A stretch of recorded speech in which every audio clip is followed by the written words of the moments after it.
একটা সাধারণ রাত, যা ধীরে ধীরে বদলে গেল অস্বাভাবিক অনুভূতিতে।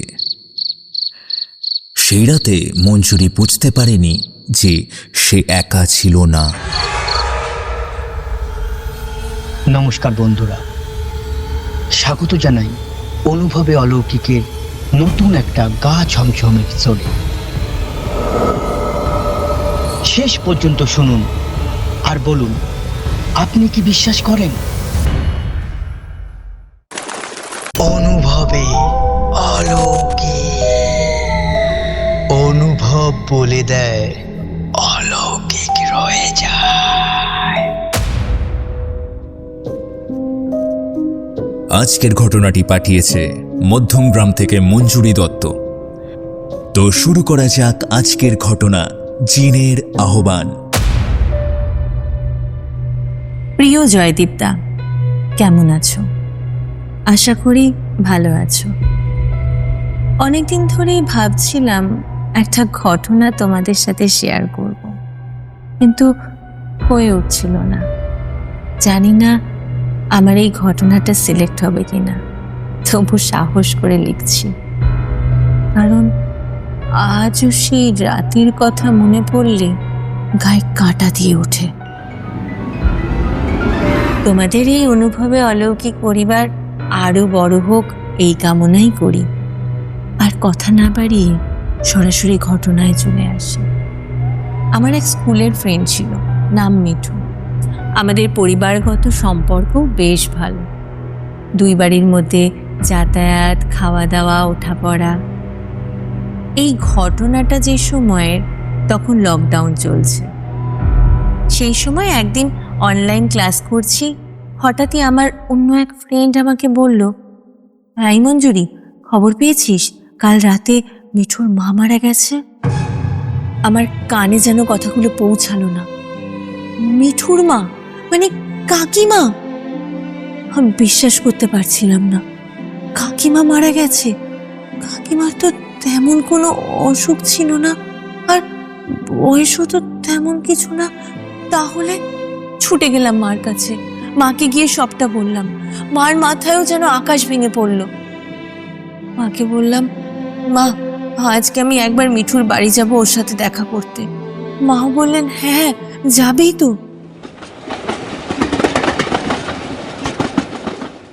আমি যাই ওদের বাড়ি। মিঠু আমায় দেখে খুব কান্নাকাটি করে। আমি কি বলবো, কোনো ভাষা খুঁজে পাচ্ছিলাম না। সেদিন বেশিক্ষণ থাকতে পারিনি ওদের বাড়িতে, বাড়ি চলে আসি।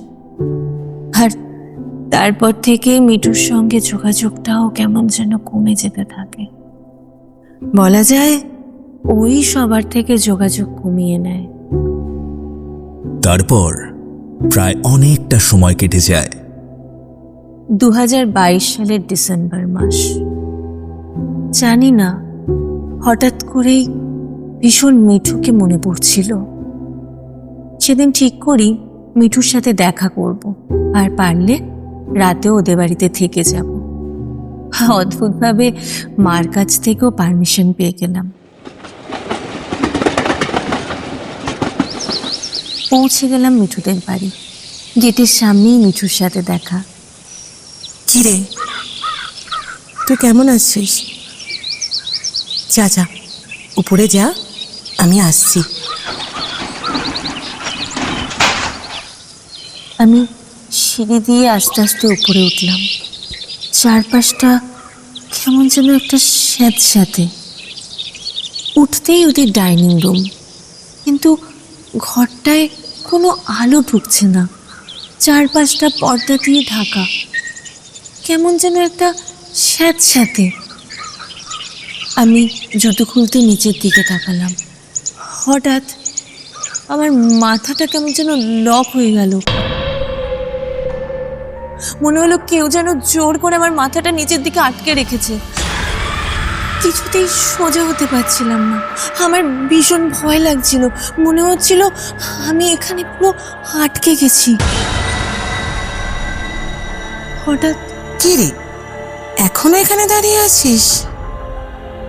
মিঠু, জানিস আমার না কেমন মনে হচ্ছিল কেউ যেন জোর করে আমার মাথাটা চেপে। চল ভিতরে চল। বলতে পারলাম না মিঠুকে। তারপর যেমন তেমন ভাবে উঠে ওদের ডাইনিং প্লেসের সোফাটায় গিয়ে বসলাম। আমি তো খুব ঘাবড়ে গেছিলাম। ওদের বাড়ি ঢুকেই আমার সাথে এমন একটা ব্যাপার হলো। বেডরুমে চল। আমি যাই মিঠুর সাথে ওর বেডরুমে।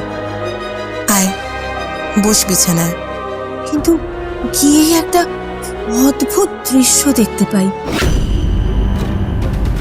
দেখি বিছানায় বালিশ আর চাদর দিয়ে একটা বডির মতন স্ট্রাকচার বানানো, আর বিছানার সাথে দেয়ালটা ঘেঁষানো, আর ঠিক সেই জায়গাতেই মিঠুর মার ছবিটা বালিশ দিয়ে এমনভাবে রাখা রয়েছে মনে হচ্ছে ওর মা যেন বিছানায় শুয়ে রয়েছে।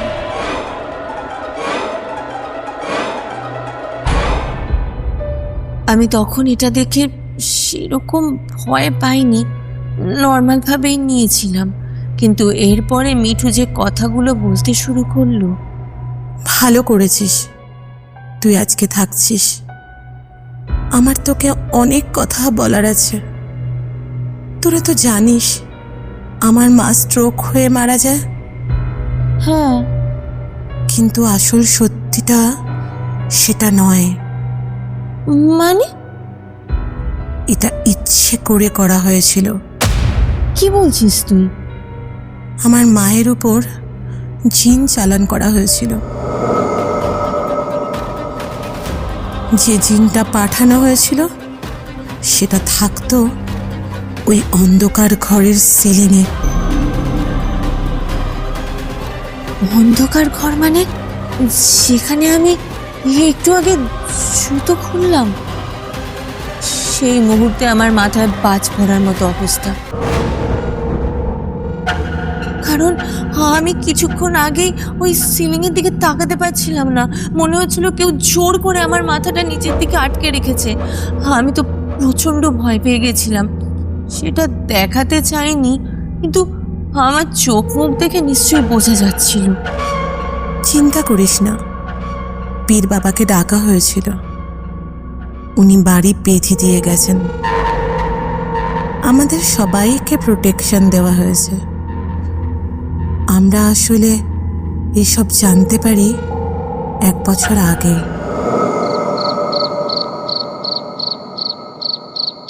তখন আমি এতটা ভগবান বিশ্বাসীও ছিলাম না, প্রায় নাস্তিকই বলা যায়। আর আমার গায়ে কোনো তাবিজ কবজ কিছুই ছিল না। আমার কোনো প্রোটেকশনও ছিল না। এরপর মিঠু মঞ্জুরিকে জানায় যে কিভাবে তারা আসল সত্যিটা জানতে পারে। মিঠুর মায়ের বাৎসরিক কাজের দিন মিঠু ছাদে ওদের জলের ট্যাঙ্কের পাশে হঠাৎ হাতে লেখা একটা কাগজের টুকরো পায়। সেখানে লেখা ছিল ব্ল্যাক ম্যাজিক, কালো জাদু, কার উপরে করা হবে, কবে করা হবে, কাকে মারা হবে, এই সমস্ত কিছু। সবচেয়ে অদ্ভুত ছিল ওই হাতের লেখা কারোর সাথেই মেলেনি। আর অদ্ভুত ব্যাপার এটাই, ওই কাগজের হাতের লেখার সঙ্গে ওদের বাড়ির আত্মীয় স্বজন কারুর হাতের লেখার কোনো মিল পাওয়া যায়নি। মিঠু বলেছিল ওই জিনটা নাকি 1 বছর ধরে ওই ঘরেই ছিল, ওদের সবাইকে মারার সুপারি নিয়ে। পরে এক পীর বাবা এসে যজ্ঞ করেন। বাড়ি এবং পরিবারের সদস্যদের প্রোটেকশন দেয়া হয়। কিন্তু একটা ভুল যা সব কিছু বদলে দেয়। পীর বাবা কড়াভাবে বারণ করেছিলেন ওর মাকে যেন কোনো খাবার বা জল কিচ্ছু যেন না দেওয়া হয়, কারণ তাহলেই ওনাকে আবার আহ্বান জানানো হবে। কিন্তু একদিন রাতে মিঠুর হঠাৎ ওর মার জন্য খুব কষ্ট হচ্ছিল। বারবার মনে হচ্ছিল ওর মা খুব কষ্ট পাচ্ছে জল তেষ্টায়, আর ওর কাছে বারবার জল খেতে চাইছে। মিঠু কোনো কিছু না ভেবে ওর মাকে সেদিন জল দিয়ে দেয়। আর তারপর থেকেই বাড়িতে অদ্ভুত ঘটনা শুরু হয়। কিছুক্ষণ পরে আমার খুব জল তেষ্টা পাচ্ছিল। আমি জল খেতে ডাইনিং টেবিলে গেছিলাম। হঠাৎই আমার কানের কাছে কিছু ফিস ফিস শব্দ শুনতে পাই।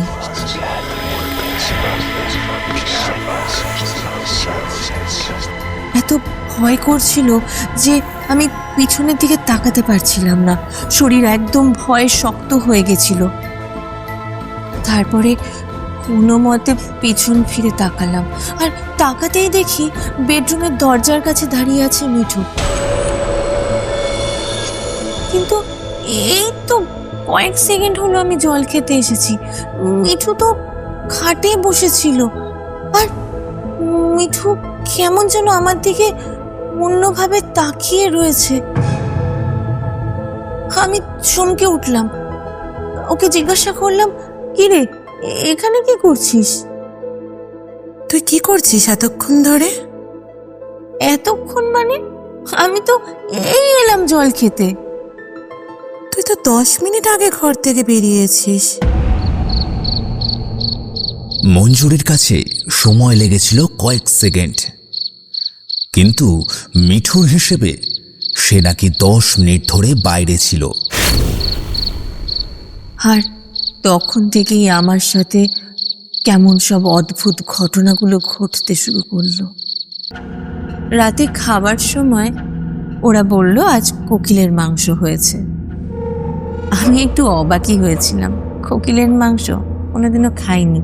ওরা বলল, খাও খাও, ভালো লাগবে। আমি খেলাম, কেমন যেন একটু অন্য রকমের স্বাদ, অস্বাভাবিক রকমের শক্ত মাংস। আমার একটু ইচ্ছা করছিল না খেতে। তারপর কিছুক্ষণ সবকিছু স্বাভাবিকই ছিল। হাসি, গল্প, গান, ভিডিও। ধীরে ধীরে রাত বাড়তে লাগলো। সময় প্রায় 3টে।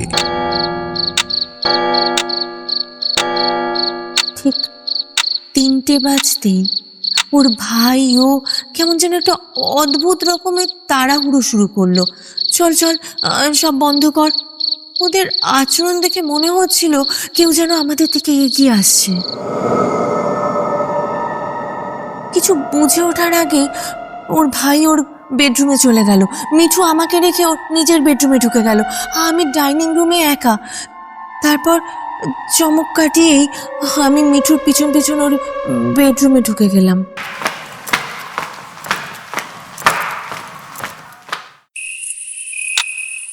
রাত যখন 3:10, আমার টয়লেটে যেতে হতো, কিন্তু এতটাই ভয় করছিল আমি একা বেরোতে পারছিলাম না। মিঠুকে বললাম, হ্যাঁ মিঠু, আমার সাথে একটু বাইরের ঘর পর্যন্ত চল না রে। আর একটু থাক, 4টে বাজুক, তারপর যাস। কিন্তু 4টে কেন? সেই প্রশ্নের উত্তর মঞ্জুরি আজও পায়নি। কোনো রকমে রাত কেটে যায়। সকাল প্রায় 7:30। ঘুম ভেঙে দেখি আমি যেদিকে মুখ করে শুয়েছিলাম ঠিক সেই দিকে ঘুরে আছে মিঠুর মায়ের ছবি।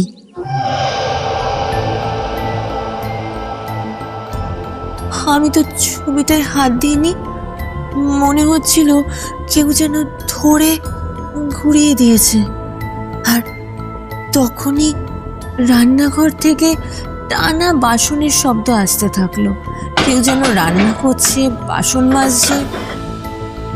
মনে মনে ভাবলাম, বাবা, মিঠুদের বাড়িতে তো অনেক তাড়াতাড়ি কাজের লোক চলে আসে। কিন্তু সমস্যা হলো বাড়ির সবাই তখনও ঘুমিয়ে। তাহলে সকাল 7:30টায় ওই বাসনের শব্দটা করছিল কে?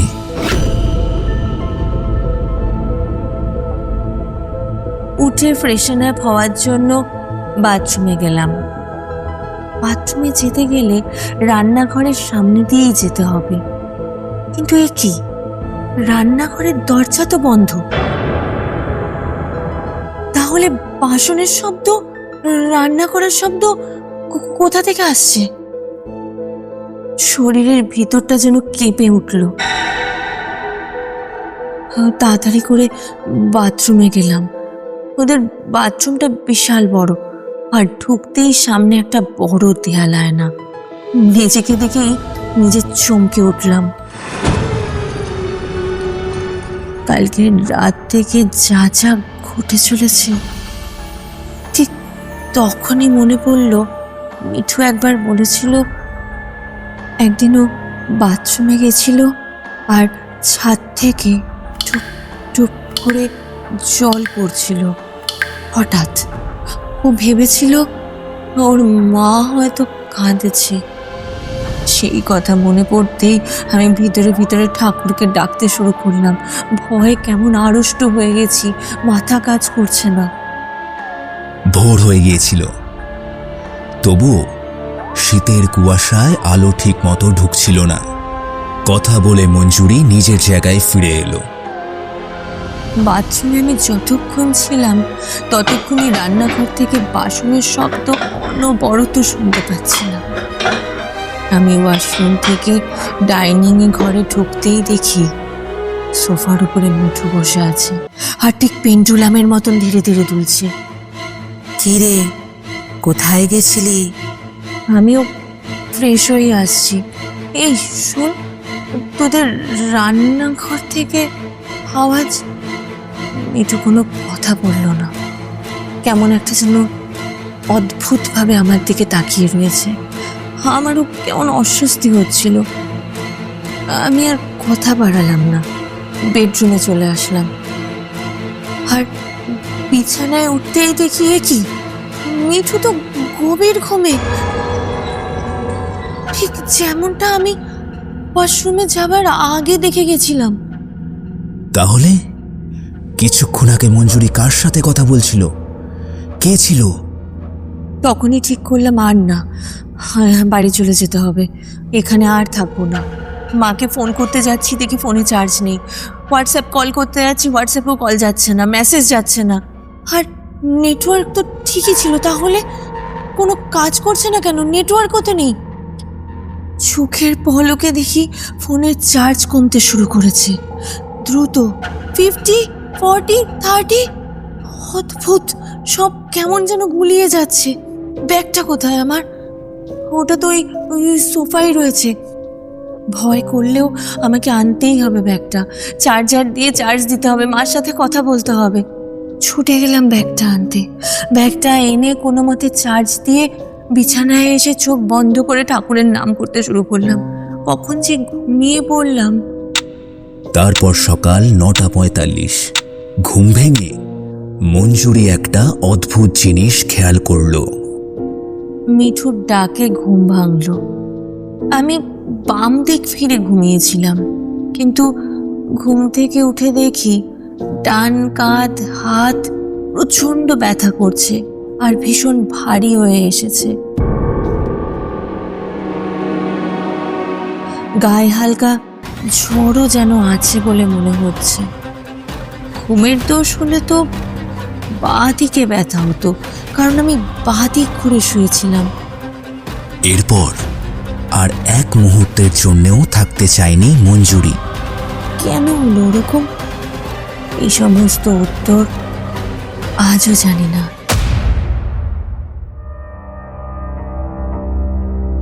কেমন লাগলো আজকের ঘটনা?